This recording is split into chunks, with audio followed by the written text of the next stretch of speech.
Hello friends, welcome to learning sessions. And आज की इस वीडियो में हम कवर करने वाले हैं third part for the principles of lending and appraisal and assessment of the credit facility. So make sure कि वीडियो को एंड तक जरूर गो थ्रू करें। बहुत इंपॉर्टेंट कंसेप्ट्स है जिनको हम कवर कर रहे हैं इन वीडियोस के through, and this is going to be the last part for these two chapters. And उसके बाद हम स्टार्ट करने वाले हैं अगले chapters module B of PPP के बारे में। एंड बाकी पेपर्स को भी हमने कवर किया, उनके वीडियोस एंड पीडीएफ भी अवेलेबल है जो आप डाउनलोड कर सकते हैं फ्री ऑफ कॉस्ट हमारी एप्लीकेशन में। आपको जाना है iibf.info/app के ऊपर, लिंक टॉप लेफ्ट स्क्रीन पर आपको मिल जाएगा। वहां से आपको एप्लीकेशन को डाउनलोड कर लेना है एंड अपनी प्रिपरेशन वहां से आप स्टार्ट कर सकते हैं। ऑर्गेनाइजेशन कोड iOS यूजर से पूछा जाएगा विच इज GEGKT। ठीक है, तो वो एंटर कर दीजिए एंड अपनी लर्निंग को कीजिएगा और ज्यादा बेहतर। चलिए स्टार्ट करते हैं आज का सेशन। एंड जो फर्स्ट क्वेश्चन कवर करने वाले हैं वो है प्रिंसिपल्स ऑफ लेंडिंग से। It says a newly established IT services company needs funds to purchase high-end servers and workstations for its office. With a plan to repay the amount over 5 years from the operational profits, simultaneously it requires flexible credit line to manage monthly salary payments and other recurring operational expenses. Which combination of credit facilities would be most appropriate. तो कौन सी facility जो रहेंगी सबसे ज्यादा appropriate रहेंगी? Term loan for salaries and cash credit for servers. ये basically opposite रहना चाहिए, यानी कि जो आपके रूटीन के खर्चे हैं उनके लिए सैलरीज होनी चाहिए, एंड जो टर्म लोन है वो आपका सुटेबल रहेगा फॉर सर्वर्स जो एक फिक्स्ड एक्सपेंस है, राइट? ऑप्शन बी से both requirement should be met through a single large cash credit limit. तो दोनों के लिए सीसी लिमिट आप नहीं देंगे। देखो, सीसी लिमिट का इस्तेमाल अगर आप कैपिटल एक्सपेंडिचर के लिए करते हो तो वो अमाउंट करेगा किसको रिलेटेड, कि ये डाइवर्जन ऑफ फंड्स हुआ है, राइट? एंड ये साउंड प्रिंसिपल ऑफ लेंडिंग के अगेंस्ट है। सो ये एक मिसमैच क्रिएट कर देगा short term liability and long term asset के बीच में। सो that is not required. Option she says that the term loan for servers and workstations and cash credit for operational expenses absolutely correct। तो इसी तरह से lending की जाएगी। Term loan दिया जाएगा सर्वर्स वर्कस्टेशंस के लिए और सीसी लिमिट दी जाएगा for the operational expenses like salaries etcetera, right? चलिए अभी चलते हैं नेक्स्ट क्वेश्चन के ऊपर। For a comprehensive credit assessment using the credit monitoring data, CMA के लिए, ठीक है, तो मैंने आपको ऑलरेडी सीएमए से रिलेटेड जो 6 फॉर्म्स थे उनके बारे में इन डिटेल बताया था कि ये जो 6 फॉर्म्स होते हैं सीएमए से रिलेटेड, ये क्या क्या इंफॉर्मेशन हमें प्रोवाइड करते हैं, right? So for a comprehensive credit assessment using the CMA data, a banker wants to analyse the movement of funds within a company over the last financial year to understand how it generated and used its cash. Which specific form within the CMA data deals with it? कौन सा चीज जो है वो CMA data से related इसमें काम करती है? वैसे क्वेश्चन में ना आपको इवन ये जो कंपोनेंट दिया गया ना अलग से, ये वाला कंपोनेंट नहीं दिया जाएगा, आपको सिर्फ फॉर्म नंबर आएंगे। ठीक है, तो ये तो आपको बहुत इजी हो गया क्वेश्चन। यहाँ पर तो सिंपल समझ में आ रहा है कि फॉर्म 6 यहाँ पर काम में आएगा। अदरवाइज नहीं कहा जाता, बताया नहीं जाता कि कौन सा पर्टिकुलर फॉर्म किससे से रिलेटेड है। तो आपको याद रखने पड़ते हैं। 6 फॉर्म है टोटल, ऑलरेडी मैंने बताया था लास्ट वीडियो में, आप एक बार उसको जरूर गो थ्रू कीजिएगा, राइट? चलिए अभी चलते हैं नेक्स्ट क्वेश्चन के ऊपर, क्वेश्चन नंबर 26 के ऊपर। A retailer in India agrees to purchase goods from a new unknown supplier in Vietnam। तो एक रिटेलर है इंडिया में जो अग्री करता है कि उसने गुड्स को परचेज करना है एक नए सप्लायर से, ठीक है, जो कि अननोन सप्लायर है वियतनाम का। The Vietnamese supplier is unwilling to ship the goods without an upfront assistance of payment, and which banking instrument should Indian retailer arrange to provide the supplier with binding conditional promise to payment from the bank contingent on the shipment of goods? तो कौन सी चीज इसमें रहेगी? Which would be the correct answer? Options आपको दी गई हैं, letter of credit, performance guarantee, financial guarantee, financial bank guarantee, या फिर सीसी अकाउंट। देखो, लेटर ऑफ क्रेडिट इसी पर्पस के लिए होती है। मैं आपको ना एक बार वर्किंग बताता हूँ। यहां पर होता है, लेट्स से एक है आपके पास इंपोर्टर, लेट्स जस्ट एज्यूम कि ये इंपोर्टर है, और यहां पर है एक्सपोर्टर, यहां पर है बैंक किसका, एक जो इशूइंग बैंक है, ठीक है, और यहां पर है एडवाइजिंग बैंक, और इसके अलावा एक रहेगा नेगोशिएटिंग बैंक रहेगा। ठीक है, ये सभी पार्टीज मैंने ड्रॉ कर लिया। अब इनके बारे में फटाफट आपको बता देता हूँ। सो सबसे पहले यहां पर है इंपोर्टर। इंपोर्टर जो सामान को इंपोर्ट करेगा, ठीक है जी। और यहां पर है एक्सपोर्टर जो सामान को बाहर से भेजेगा, जो वियतनाम में पर्सन बैठा वो हो गया, राइट। इन दोनों के बीच में मेन कॉन्ट्रैक्ट होगा कि हाँ भाई इतने पीस लेने हैं, इतने पीस देने हैं, उनसे रिलेटेड होगा। अब इंपोर्टर, क्योंकि एक्सपोर्टर को भरोसा नहीं है इंपोर्टर के ऊपर, और इंपोर्टर को भी ये चीज है कि कहीं ये ना हो कि मैं पैसे दे दूं और बाद में मुझे गुड्स ना मिले, तो इंपोर्टर जाएगा अपने बैंक के पास जिसको हम कहते हैं ओपनिंग बैंक, ठीक है। ये रहेगा ओपनिंग बैंक, या फिर इसको हम कहते हैं इशुइंग बैंक के नाम से भी जानते हैं। We also name it to be the issuing bank. Issuing bank या ओपनिंग बैंक एक ही बात है। इशुइंग बैंक होता है जो लेटर ऑफ क्रेडिट को इशू करता है या फिर लेटर ऑफ क्रेडिट को ओपन करता है। और ये ओपनिंग बैंक एक अनकंडीशनल इररिवोकेबल अंडरटेकिंग देता है कि इनकेस अगर एक्सपोर्टर जो है वो कंप्लाइंग प्रेजेंटेशन करता है, यानी कि जो भी लेटर ऑफ क्रेडिट की टर्म्स एंड कंडीशंस हैं उनके हिसाब से शिपमेंट करता है, सब चीजें करता है, तो ये गारंटी देता है भाई कि मैं पेमेंट करूंगा तुम्हें, राइट। सो ये चीज होती है। तो लेटर ऑफ क्रेडिट ओपन की जाएगी ओपनिंग बैंक के द्वारा, और ओपनिंग बैंक जो है लेटर ऑफ क्रेडिट को फर्दर एडवाइस कर देगा टू द एक्सपोर्टर। अब ये खुद तो डायरेक्टली करेगा नहीं, तो एक्सपोर्टर की कंट्री में एक बैंक होगा, उसके थ्रू भेजेगा। इस बैंक को हम क्या कहते हैं, वी से टू बी एडवाइजिंग बैंक। क्या कहा जाता है इसको, एडवाइजिंग बैंक कहा जाता है। अब एडवाइजिंग बैंक का काम क्या है कि इसने ऑथेंटिसिटी को चेक करना होता है। जो लेटर ऑफ क्रेडिट होती है ना, इसकी ऑथेंटिसिटी को चेक करने का काम किसका होता है, ये सारा कामकाज होता है एडवाइजिंग बैंक का, ठीक है। ऑथेंटिसिटी को चेक करता है, उसके बाद इस लेटर ऑफ क्रेडिट को फर्दर एडवाइज कर देता है to the exporter. Exporter letter of credit को अच्छे से गो थ्रू करता है, देखता है कि सभी चीजें जो मेन कॉन्ट्रैक्ट था इनके बीच में, क्या सभी चीजें मेन कॉन्ट्रैक्ट के हिसाब से मेंशन्ड है कि नहीं है, वो सब चीजें देखते हैं यहाँ पर। And further letter of credit के हिसाब से ये क्या करता है, अगर सब कुछ सही है फिर आगे ये शिपमेंट कर देता है, it does the shipment further. अब एक बार शिपमेंट जब कर दी तो इसके पास क्या आ जाएगा, इसके पास आ जाएगा बिल ऑफ लेडिंग जो कि एक नेगोशिएबल इंस्ट्रूमेंट है, इसके पास इंश्योरेंस भी होगी, इसके पास इनवॉइस भी होगी, एंड जो सपोर्टिंग डॉक्यूमेंट्स हैं वो भी होंगे। अब एक्सपोर्टर इन डॉक्यूमेंट्स को प्रेजेंट करेगा बैंक के पास जिसको हम कहेंगे नेगोशिएटिंग बैंक। ये बैंक जो होगा नेगोशिएटिंग बैंक, ये लेटर ऑफ क्रेडिट, ये बेसिकली डॉक्यूमेंट्स को नेगोशिएट करेगा, ठीक है। अभी नेगोशिएशन जो है ये यूसेज बेसिस पर भी हो सकती है, ये डिमांड बेसिस के ऊपर भी हो सकती है। तो एक्सपोर्टर इन डॉक्यूमेंट्स को नेगोशिएट करेगा, प्रेजेंट करेगा, और इनको नेगोशिएट कर लेगा। नेगोशिएटिंग बैंक इनको पैसे दे देगा, मान लो ये डिमांड नेगोशिएशन है, right. And negotiating bank in documents को अच्छे से गो थ्रू करेगा। 5 बैंकिंग डेज का टाइम पीरियड होता है नेगोशिएटिंग बैंक के पास इन डॉक्यूमेंट्स को अच्छे से स्क्रूटनाइज करने के लिए, एंड उसके बाद इन डॉक्यूमेंट्स को थ्रू द एडवाइजिंग बैंक भेज देगा ओपनिंग बैंक के पास। अब ओपनिंग बैंक के पास भी 5 बैंकिंग डेज का टाइम पीरियड होगा स्क्रूटनाइज करने के लिए। अब अगर प्रेजेंटेशन कंप्लाइंग प्रेजेंटेशन है तो it's the undertaking which is given by the opening bank कि ये कंपनसेट कर देगा, क्योंकि नेगोशिएटिंग बैंक ऑलरेडी पे कर चुका है। तो नेगोशिएटिंग बैंक का जो यहां पर नोस्ट्रो अकाउंट चल रहा है एडवाइजिंग बैंक के पास, उसमें पैसा डाल के कंपनसेट कर दिया जाएगा। एंड ये जो बिल ऑफ लीडिंग वाला डॉक्यूमेंट है ये प्रोवाइड कर दिए जाएंगे इंपोर्टर को। इंपोर्टर पोर्ट पर जाकर के ये बिल शोकेस करेगा और अपना सामान ले लेगा, ठीक है जी। ये सारा प्रोसेस होता है related to the letter of credit. I hope कि आपको ये चीज क्लियर होगी होगी, ठीक है जी। चलो, तो आंसर क्या रहेगा यहाँ पे, unconditionally option A, that is a letter of credit. Letter of credit किनके रूल्स के अंदर काम करती है, यूसीपीडीसी गाइडलाइंस के अंदर, uniform customs and practices for documentary credit. कौन सा चल रहा है अभी रूल, 600 चल रहा है। यूसीपीडीसी 600 इज एप्लीकेबल, राइट। ये तभी एप्लीकेबल होगा अगर लेटर ऑफ क्रेडिट में लिखा गया कि यूसीपीडीसी रूल चल रहे हैं, राइट। ये चीज ध्यान में रखनी है।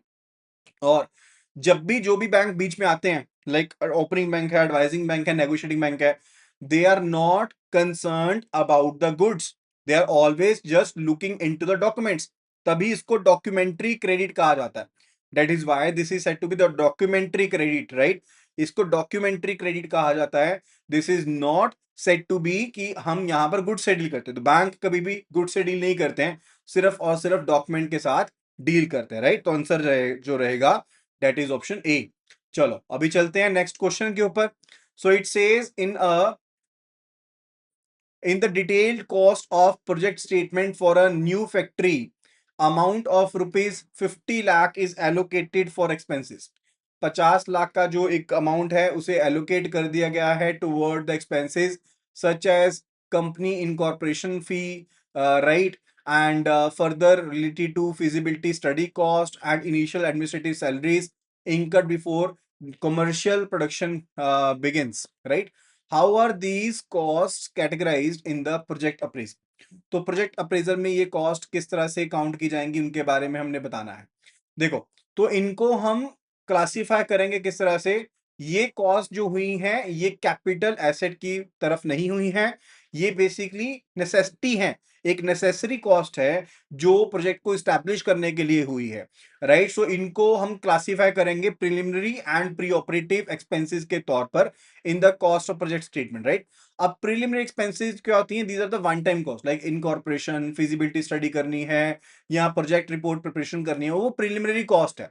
एंड प्री ऑपरेटिव एक्सपेंसेस क्या होते हैं?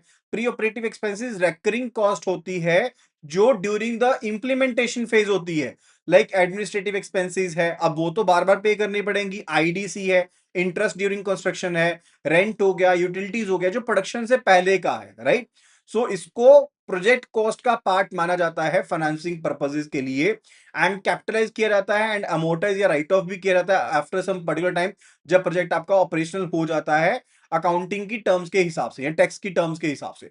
तो ये जो 50 लाख रुपए एलोकेट किए जा रहे हैं, incorporation fees, feasibility studies, initial salaries, तो यहां पर जो इनकॉर्पोरेशन फीस है, जो फिजिबिलिटी है, वो तो प्रिलिमिनरी कॉस्ट है, और जो सैलरीज हैं those are related to pre operative expenses जो रेकरिंग नेचर के, राइट। ये चीज क्लियर होनी जरूरी है। तो आंसर देखते हैं, ऑप्शंस क्या है यहां पर। Working capital margin, working capital margin तो नहीं है। वर्किंग कैपिटल मार्जिन तो बेसिकली प्रमोटर की कंट्रीब्यूशन होती है toward the funding, right. So option A is not correct. Miscellaneous fixed assets, miscellaneous fixed asset का मतलब होता है टेंजिबल एसेट्स, जैसे कि फर्नीचर हो गया, व्हीकल हो गया, ठीक है, वो उसके बारे में नहीं है, तो basically option B is not correct. Contingency, contingency provision होती है जो आपको पता नहीं है कि पैसा खर्च होगा या प्राइस बढ़ जाएगा, उसके रिलेटेड होता है, राइट। सो ऑप्शन जो सी है that is also not the correct answer. I have already told you option D is the correct answer here, ठीक है जी। चलो, अभी हम चलते हैं नेक्स्ट क्वेश्चन की तरफ। It's related to the principles of lending. The Tandon committee in its 1975 recommendations introduced a foundational concept। तो टंडन कमेटी ने 1975 के रिकमेंडेशन के हिसाब से एक फाउंडेशनल कंसेप्ट दिया था सिस्टमेटिक असेसमेंट को लेकर के related to working capital finance by the banks. What was the key concept that defined the shortfall between a company's current assets and its non-current liabilities? तो की कंसेप्ट क्या था जिसने डिफाइन किया कि शॉर्टफॉल क्या है, right, between the companies current assets and it's non bank current liabilities, उसके बारे में हमने बताना है, उसको क्या नाम कहा जाता है, नेटवर्किंग कैपिटल। देखो, नेटवर्किंग कैपिटल किसके इक्वल होता है? net working capital is equal to current assets which are exceeding over the current liabilities, right।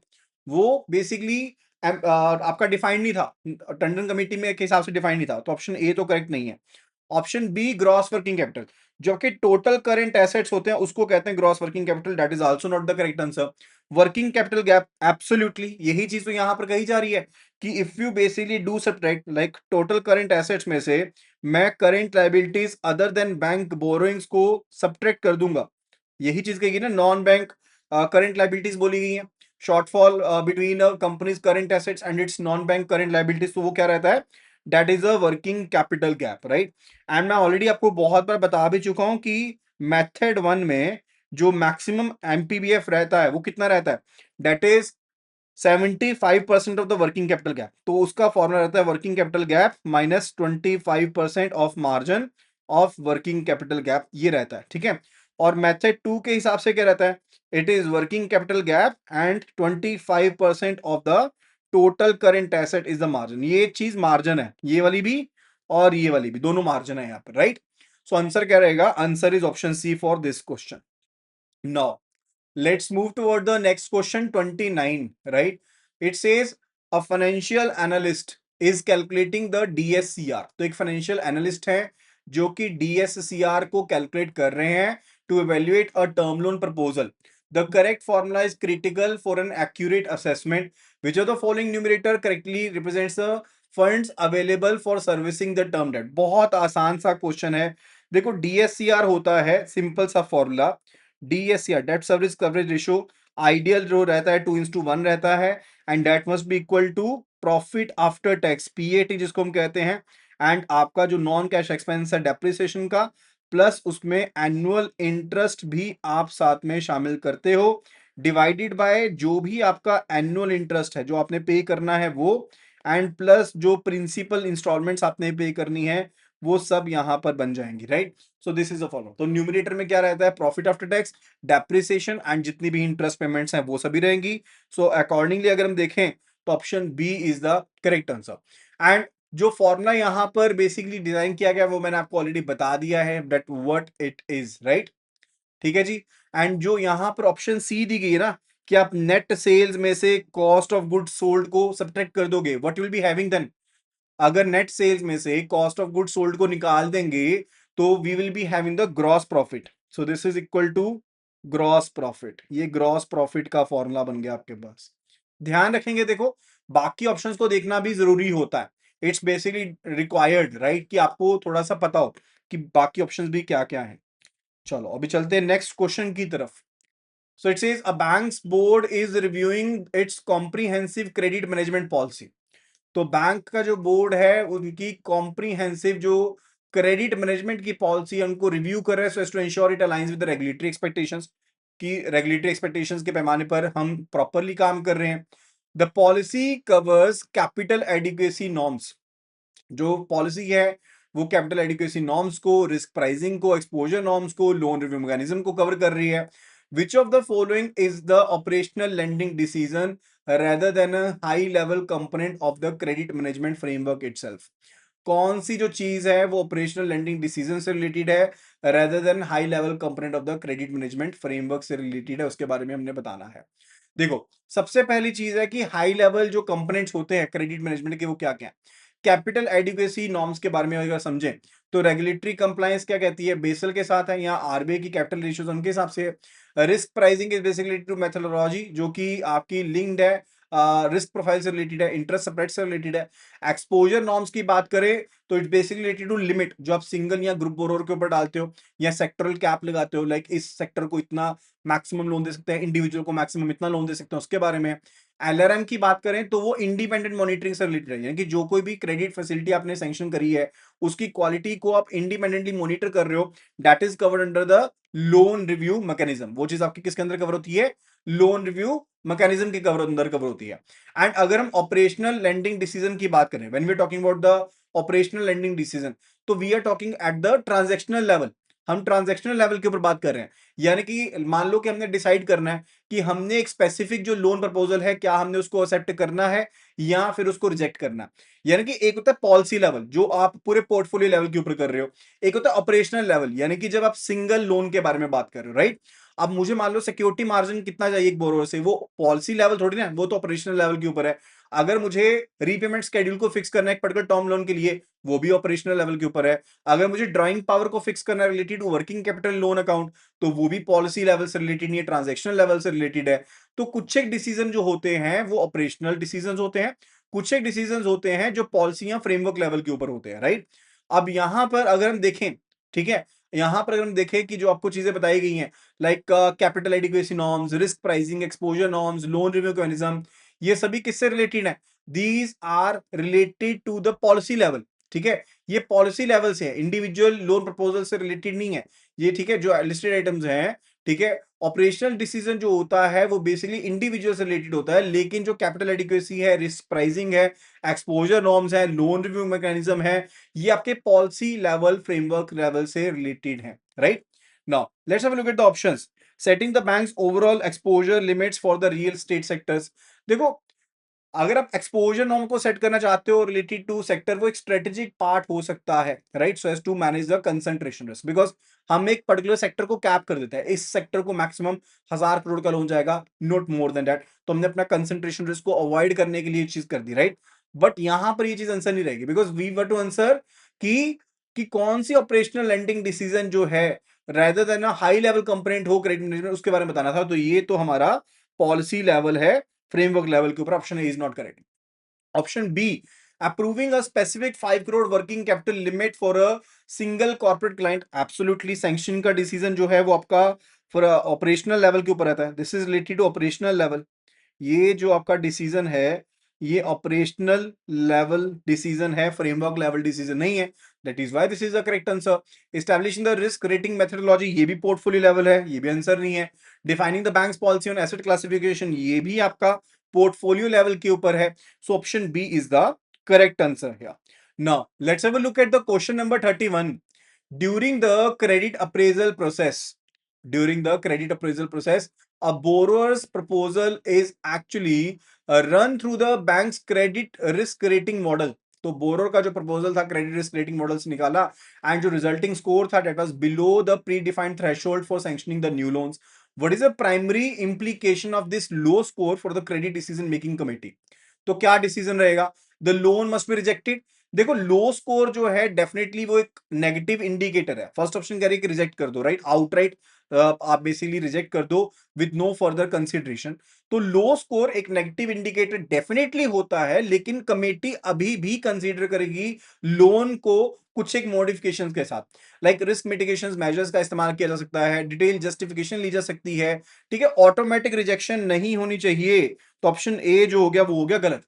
Option B it says the score signals a high probability of default, making it primary criterion for rejecting or modifying the proposal। Absolutely correct। जो credit rating score होता है वो primary criterion होता है decision making के लिए। अगर score कम है तो definitely high credit risk assessment उसकी करनी जरूरी होती है, ठीक है। वो बेसिकली सिग्नल कर रहा है कि अनएक्सेप्टेबल प्रोबेबिलिटी ऑफ डिफॉल्ट उसमें हो सकती है, तो उसमें मॉडिफिकेशन करनी जरूरी है, या वो रिजेक्शन का एक बड़ा कारण बन सकता है। So definitely option B is the correct answer here, ठीक है जी। Now let's move toward the question number 32। From the financial data provided, जो फाइनेंशियल डाटा प्रोवाइड किया गया है, a company is having the total current assets, company के जो total current assets है those are given to be 370 and the other current liabilities of rupees 150 and existing short term bank credit of rupees 200। If the bank assesses this company using the Tandon committee first method, what would be the calculated excess borrowings? तो excess borrowings क्या रहेंगी उनके बारे में हमने बताना है। अब आपको दिए गए हैं यहां पर टोटल करंट एसेट्स दिए गए, we are provided with the total current assets and further we are providing the total current other current liabilities भी दी गई हैं and for the existing short term जो बैंक क्रेडिट है दैट इज आल्सो गिवन, वो bank credit भी दिया गया, डिफरेंट फिगर्स हैं। So we are provided with the total current assets which are given to be 370 and we are provided with the other current liabilities, those are given to be 150 and further we are given to be short term bank credit जो let's say CC limit आपको दी गई है 200 की दी गई है। if the bank assesses this company using the Tandon committee first method, तो first method के हिसाब से एमपीबीएफ मेथड के हिसाब से कैलकुलेशन कैसे होती है? If we are to calculate the working capital gap, तो हम वर्किंग कैपिटल गैप को किस तरह से कैलकुलेट करेंगे? Like working capital gap is something related to कि आप टोटल करंट एसेट्स में से अदर करंट लायबिलिटीज को सेपरेट कर दो। Now the total current assets are given to be 370 minus the other current liabilities that is equal to 150, तो ये बन जाता है हमारे पास 220। ये आपके पास वर्किंग कैपिटल गैप आ गया, राइट। नाउ आपके पास एमपीबीएफ क्या होगा? MPBF maximum permissible bank finance as per the method 1, already मैंने आपको बताया था, that is WCG minus 25% of the WCG, ये आपका फॉर्मूला रहता है, right, this is a formula. तो WCG है मेरे पास 220 minus 25% of 220, 25% of 220 that is it. तो इस तरह से हम कर लेंगे कैलकुलेशंस, यहां पर सिंपल कैलकुलेटर अलाउड है। So 220 minus 25% that is equal to 165। तो आपका मैक्सिमम जो बोरोइंग बनती है वो 165 की बनती है। वो कितनी बनती है? 165 की बनती है। और हमने बोरिंग पहले कितने कर रखी है? 200, 200 की, ठीक है जी। तो एक्सेस बोरिंग कितनी होगी? एक्सेस कितनी होगी? That is 165 minus 200 that is equal to 35 negative, यानी कि 35 की बोरोइंग जो है वो यहां पर ज्यादा की गई है। सो आंसर क्या रहेगा? Answer is going to be option A, that is 35, right. So that is going to be the correct answer for this question. Clear है ये चीज? काइंडली कंफर्म कर दीजिए क्या ये पार्ट क्लियर हो गया यहां पर। Now let's move toward the next question which is related to appraisal and assessment of the credit facilities. The question says an export oriented manufacturing unit applies for a non-fund based limit to furnish a guarantee. तो एक export oriented manufacturing unit है जिसने apply किया है non fund based facility के लिए, जहां पर डायरेक्ट आउटले ऑफ फंड्स नहीं होता, उसके लिए अप्लाई किया है। ठीक है, to furnish the guarantee to the government for securing the export quota, right? According to the principles of credit assessment for such facilities, what primary factor will the bank use to determine the appropriate limit for this guarantee? Right? उसके बारे में बताना। सो की principal के बारे में बताना। देखो, नॉन फंड जो फैसिलिटीज होती हैं, जैसे बैंक गारंटी हो गया, लेटर ऑफ क्रेडिट हो गया, स्टेट आपकी standby letter of credit हो गई। ठीक है, बैंक जहां पर डिसबर्स नहीं करता पैसे को, राइट, लेकिन एक कंटिजेंट एबिलिटी ले लेता है उसकी इसके ऊपर कि अगर कल कोई चीज ना हुई तो बैंक बेसिकली पेमेंट करेगा। ठीक है, एंड ऐसी जो भी लिमिट सैंक्शन की जाती है, राइट, वो इमीडिएट कैश रिक्वायरमेंट के बेस पर नहीं की जाती, लेकिन जो बोरोर का अंडरलाइंग बिजनेस नीड है, कैपेसिटी है, उसके बेस पर की जाती है। तो प्राइमरी फैक्टर क्या रहेगा कि बैंक जो है वो डिटरमाइन करेगा एक्सपोर्ट कोटा के लिए, गारंटी के लिए जो लिमिट चाहिए वो कितनी है, एंड उसके लिए वो देखेगा कि एप्लीकेंट का जो एक्चुअल वॉल्यूम है, प्रोजेक्टेड एक्सपोर्ट टर्नओवर है, वो कितनी है। ठीक है, क्यों? क्योंकि गारंटर जो है, जो गारंटी जो दी जाएगी, that must align with the export performance. ठीक है, वो एक्सपोर्ट परफॉर्मेंस के साथ भी अलाइन करनी चाहिए और एक्सपोर्ट कोटा रिक्वायरमेंट के साथ भी अलाइन करनी चाहिए। अब जितना ज्यादा एक्सपोर्ट कोटा एलोकेशन होगा, उतनी ज्यादा बड़ी गारंटी चाहिए रहेगी। एंड फर्दर ये चीज बेसिकली ये इंश्योर करती है कि जो फैसिलिटी है वो कमेंसरेट कर रही है with the scale of the borrows export operations, कि उसके कितना आपका ऑपरेशन चल रहा है एक्सपोर्ट का। ये नहीं है ना कि बिल्कुल नया अभी एक्सपोर्टर है एंड उसको 300 करोड़ की गारंटी दे दे, ऐसे तो नहीं होता ना। एंड कौन से फैक्टर्स कंसीडर किए जाते हैं इसके अलावा? जो पास्ट ट्रैक रिकॉर्ड है आप एक्सपोर्ट्स का वो देखते हो, क्रेडिट वर्दीनेस चेक करते हो, फाइनेंशियल्स देखते हो, मार्जिन या कोलेटरल जो ऑफर कर रहे हो वो देखते हो, रेगुलेटरी गाइडलाइंस को देखते हो। ठीक है, लेकिन जो प्राइमरी फैक्टर रहता है that's basically related to what, कि आप देखते हो कि actual and projected export turnover कितनी है, वो मेजर चीज रहती है। Total turnover of the company, option A it says कि वो we go for the total turnover of the company. The value of machinery used in the export unit, उसको देखेंगे, या फिर जो value of export quota being applied for and allotted देखेंगे, right, या फिर कंपनी का जो नेट प्रॉफिट मार्जिन है फ्रॉम द प्रीवियस ईयर उसको काउंट करेंगे, राइट। तो जब आप गारंटी दे रहे हो for the export quota, right, तो value of quota applied and allotted उसके हिसाब से भी देखते हैं। तो स्पेसिफिक असेसमेंट जो प्रिंसिपल है उसको देखते हैं, एंड आपके साथ जो टर्नओवर होती है उसको भी देखते हैं। So we will be saying option A and option C both are correct. So I will be saying A and C both are correct in this regard. ठीक है, तो ए भी करेक्ट है एंड सी भी करेक्ट है इस रिगार्ड में। ठीक है जी, चलो अभी चलते हैं नेक्स्ट क्वेश्चन के ऊपर। It's related to the principles of lending according to the regulatory directives of the MCLR. ठीक है, तो जो आपके रेगुलेटरी डायरेक्टिव रहते हैं किसके? एमसीएलआर के, यानी कि marginal cost of funds based lending rate के। Banks are required to publish banks are required to publish their internal benchmark rates for several specific maturities to ensure transparency. Which of the following is not one of the standard mandatory maturities for which the bank must publish the MCLR? जो regulatory guidelines है RBI की guidelines के हिसाब से, जो कि 1 अप्रैल 2016 से लागू है, उसके हिसाब से जो स्टैंडर्ड मैच्योरिटीज है like overnight, 1 month, 3 month, 6 month, 1 year, ये मैंडेटरी हैं। बैंक्स जो हैं वो ज्यादा लंबी ड्यूरेशन के लिए भी एमसीएलआर को इशू कर सकते हैं, लेकिन वो मैंडेटरी नहीं है। जो मैंडेटरी है वो है overnight, 1 month, 3 month, 6 month and 1 year. ठीक है, यानी कि 1 साल तक की, not more than that, right. तो यहां पर जो ऑप्शन दी गई है ना आपको कि 2 ईयर एमसीएलआर, ये मैंडेटरी नहीं है, दिस इज नॉट मैंडेटरी। ये बाकी जो तीन है यहां पर दीज आर मैंडेटरी, बट ये वाली जो है मैंडेटरी नहीं है। So this is going to be the correct answer है for the question number 34। Now let's have a look at the next question, question number 35, which is related to the appraisal and the assessment of the credit facilities. It says a well-established manufacturing firm with a healthy order book has applied for a term loan for modernization. When analyzing the proposal, the credit officer must identify the most reliable and primary source from which the loan will be repaid. Out of the four potential sources of repayment, which one reflects a sustainable and sound basis for sanctioning the loan? ठीक है, तो किस चीज को ज्यादा आप better मानेंगे उसके बारे में हमने बताना है। देखो पॉसिबल रीपेमेंट सोर्सेज क्या हो सकते हैं, लाइक सेल ऑफ कोलेटरल, यानी कि आप सेकेंडरी जो आपकी आपकी चीज है उसको पे कर दोगे, लेकिन ये सेकेंडरी होता है और टाइम कंज्यूमिंग होता है। फ्यूचर रीफाइनेंसिंग या फिर न्यू बोरोइंग के थ्रू, ये भी सस्टेनेबल नहीं है। प्रमोटर्स गारंटी, प्रमोटर की गारंटी मिल जाए या वो अपना नया पैसा ले आएंगे, ये सपोर्टिव हो सकता है लेकिन कंटिन्यूस कैश फ्लो नहीं होता। या जो इंटरनल अक्रूवल्स हैं, कैश फ्लो है बिजनेस ऑपरेशन से, उसका इस्तेमाल किया जा सकता है, राइट। ये अलग अलग चीजें होती हैं। ठीक है, तो that is the main thing कि अगर आप सेल कर देते हो या लिक्विडेट कर देते हो कंपनी के फिक्स्ड एसेट को, तो क्या वो एक सस्टेनेबल सोर्स है? That's basically not a sustainable source, and वो टाइम कंज्यूमिंग भी है। Option A is not correct. Funds raise by issuing new equity, अब उसमें भी टाइम लगेगा। आप प्रमोटर की इक्विटी भी तो लेके आ सकते हैं, वो भी चीज की है, वो भी गलत है। कैश फ्लो जनरेटेड, तो अक्रूवल जो होते हैं डेफिनेटली वो सबसे ज्यादा बेटर है एंड वो सस्टेनेबल भी होते हैं। So option D is the correct answer है। ठीक है जी, चलो अभी चलते हैं हम नेक्स्ट क्वेश्चन की तरफ। Next question number 36, question number 36 here.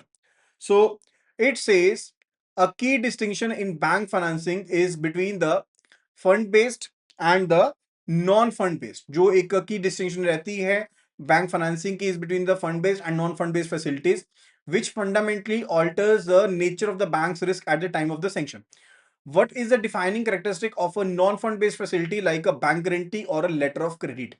देखो, फंड बेस्ड फैसिलिटी होती है जहां पर आपको पैसा देना पड़ता है डिसबर्समेंट के टाइम पर, जैसे टर्म लोन हो गया, सीसी होगी, ओवरड्राफ्ट हो गया। ठीक है, यानी कि इमीडिएट क्रेडिट एक्सपोजर होता है। रिस्क की बात करें, नॉन फंड बेस्ड के केस में बैंक को अपफ्रंट फंड्स डिसबर्स नहीं करने पड़ते हैं, वहां पर एक अंडरटेकिंग होती है, एंड जो अंडरटेकिंग होती है वो कंटिंजेंट लायबिलिटी के ऊपर होती है, on behalf of the borer होती है। रिस्क बेसिकली क्रिस्टलाइज होता है। ठीक है, अगर बोरो डिफॉल्ट करेगा अपनी ऑब्लिगेशन के ऊपर तभी रिस्क क्रिस्टलाइज होगा, अदरवाइज नहीं होगा। जैसे मैंने आपको एग्जांपल्स दी, क्वेश्चंस भी हमने कवर किए related to letter of credit and bank guarantee के रिलेटेड भी। तो नॉन फंड बेस्ड फैसिलिटी जो होती है वो कंटिंजेंट लायबिलिटी की है। ठीक है, जबकि जो बैंक का रिस्क हुआ है, अराइज हुआ है, अगर कस्टमर फेल हो गया अपनी ऑब्लिगेशन को परफॉर्म करने में, उसके बाद बैंक को अपनी कमिटमेंट को ऑनर करना पड़ेगा, चाहे वो बैंक गारंटी हो चाहे वो लेटर ऑफ क्रेडिट हो। ऑप्शंस को देखते हैं। The banks funds are immediately disbursed to the borrower, तो ऑप्शन ए तो फंड बेस से रिलेटेड है, तो ऑप्शन ए तो करेक्ट नहीं है, ये तो फंड बेस से रिलेटेड है, right. The facility does not involve any risk for the bank, risk तो होता है बट दैट इज कंटिंजेंट। ठीक है, कंटिंजेंट रिस्क होता है। It represents a contingent risk for the bank where the liability where the funds are disbursed only upon the occurrence of a specific event of default। Absolutely correct, option C is absolutely correct। option D, the bank earns interest income from the date of sanction similar to term loan. ठीक है, तो उसके बारे में option D is also not correct है। ठीक है, option D भी करेक्ट नहीं है। ठीक है जी, now let's move toward the next question number 37। It says when preparing the cost of project statement for term loan appraisal, the project manager includes a provision to account for potential cost escalations, unforeseen expenses or price increase in machinery and material during the project implementation period. तो project के implementation period के दौरान definitely cost बढ़ सकती है, तो उसके लिए जो टर्म लोन अप्रेजल किया जा रहा है, प्रोजेक्ट मैनेजर ने एक प्रोविजन इंक्लूड किया उस पर्पज के लिए, right. What is the specific component of the project cost called? उस प्रोजेक्ट कॉस्ट के कंपोनेंट को क्या कहते हैं? Miscellaneous asset, pre operative expenses, contingencies या वर्किंग कैपिटल मार्जिन। देखो, मिसलेनियस एसेट का मतलब होता है tangible item like furniture, fixture etcetera, वो सब चीजें शामिल होती हैं, so that is not the part. Pre operative expenses जो होते हैं वो प्लान्ड होते हैं, नॉन कॉस्ट होती है जो आपको पहले होता है। ठीक है, शुरू से पता होता है होंगी। ठीक है, जैसे इनकॉर्पोरेशन फीस होगी, टेक्निकल नो हाउ फीस होगी, वो भी नहीं है। ऑप्शन सी कंटिंजेंसी, कंटिंजेंसी का मतलब ही होता है कि कल को जाकर ये चीज हो सकती है, राइट। आपको एक बफर देना पड़ता है अनएक्सपेक्टेड कॉस्ट ओवररन का। So option C is absolutely correct.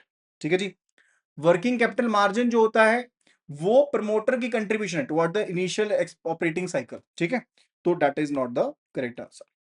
So option C is the correct answer for this question. Now let's move toward the last question of this video. It's related to the principles of lending.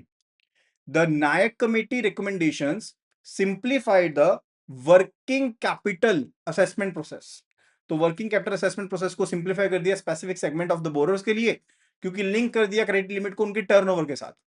What is the eligibility criterion for small enterprises to be assessed under this method as per the guidelines? तो guidelines के according कौन person यहाँ पर eligible है उसके बारे में हमने बताना है। अब वर्किंग कैपिटल रिक्वायरमेंट जो रहती है टू बी असेस्ड बेसिकली वो कितनी रहती है 25% रहती है, यानी कि प्रोजेक्टेड एनुअल टर्नओवर का 25% रहता है फाइनेंस रहेगा, 5% मार्जिन रहेगा, 20% फाइनेंस दे दोगे, ठीक है। एलिजिबिलिटी क्राइटेरियन की बात करें तो ये एप्लीकेबल है for the small and medium enterprises के लिए, जिसमें tiny and small scale units भी शामिल रहेंगे, एंड बोरर्स जिनको फंड बेस्ड फैसिलिटी चाहिए अप टू ₹5 करोड़, पहले 1 करोड़ की होती थी लेकिन अब बाद में इसको बढ़ा करके 5 करोड़ कर दिया गया है, उनकी असेसमेंट नायक कमेटी के अंडर की जा सकती है, राइट। सो ऑप्शन देखते हैं। Aggregate sanctioned working capital and fund based limit up to 2 crore, no. Aggregate sanction working capital limits fund based limits up to ₹5 crore, absolutely correct. तो 5 करोड़ की तक की अगर लिमिट चाहिए माइक्रो स्मॉल एंटरप्राइजेस को, टाइनी सेक्टर्स जो अवेलेबल होते हैं वो भी इसमें शामिल होते हैं, वो 5 करोड़ तक की लिमिट उनको मिल सकती है। So option B is the correct answer here, right. So that will be all related to this video. I hope कि आपको डेफिनेटली बहुत से कंसेप्ट्स जो होंगे वो क्लियर हुए होंगे। तो अगर वीडियो पसंद आई तो वीडियो को फटाफट से लाइक करो, वीडियो को शेयर जरूर करो अपने फ्रेंड्स एंड कलीग्स के साथ, एंड मेक श्योर कि आप चैनल को सब्सक्राइब कर ले जल्दी से जल्दी, ताकि आगे आने वाली वीडियोस का एक्सेस आपको मिल पाए। सो that will be all, and साथ के साथ एप्लीकेशन जो है हमारी डाउनलोड कर लीजिए so that you can get all the things from there. So thank you so much and see you again in the next video. Happy learning.